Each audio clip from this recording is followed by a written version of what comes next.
જાણો petrol pump ખોલવા માટે કેટલો ખર્ચ થાય છે। 1 લિટર પેટ્રોલ ડીઝલ વેચવા પર તમને કેટલું કમિશન મળે છે। ભારતમાં પેટ્રોલ પંપ ખોલવો એ નફાકારક વ્યવસાય હોઈ શકે છે, પરંતુ તેના માટે પર્યાપ્ત રોકાણ અને યોગ્ય જ્ઞાનની જરૂર છે। આ વિડીયોમાં આપણે પેટ્રોલ પંપ ખોલવાની પ્રક્રિયા, ખર્ચ અને કમિશન વિશે વિગતવાર જાણીશું। પેટ્રોલ પંપ ખોલવાની પ્રક્રિયા, લાયકાત અને જરૂરિયાતો।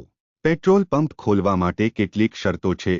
ઉંમર મર્યાદા, અરજદારની ઉંમર 21 થી 55 વર્ષની વચ્ચે હોવી જોઈએ। શૈક્ષણિક લાયકાત, અરજદારે માન્ય બોર્ડમાંથી 10મું ધોરણ પાસ કર્યું હોવું જોઈએ।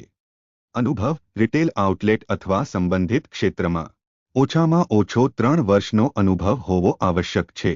નાણાકીય ક્ષમતા, અરજદારની નેટવર્થ ઓછામાં ઓછી 25 લાખ રૂપિયા હોવી જોઈએ। જમીનની જરૂરિયાત, પેટ્રોલ પંપ ખોલવા માટે જમીન હોવી ફરજિયાત છે। ગ્રામીણ વિસ્તારોમાં 800 થી 1200 ચોરસ મીટર જમીન અને શહેરી વિસ્તારોમાં 1200 થી 1500 ચોરસ મીટર જમીન જરૂરી છે।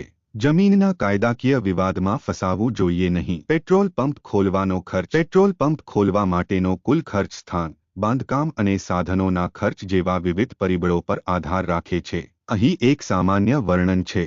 આમ, ગ્રામીણ વિસ્તારોમાં પેટ્રોલ પંપ ખોલવા માટે અંદાજે 15 થી 20 લાખ રૂપિયા અને શહેરી વિસ્તારોમાં 30 થી 40 લાખ રૂપિયાના રોકાણની જરૂર પડે છે। એક સફળ પેટ્રોલ પંપનો વેપારી દર મહિને 3 થી 5 લાખ રૂપિયા સરળતાથી કમાઈ શકે છે।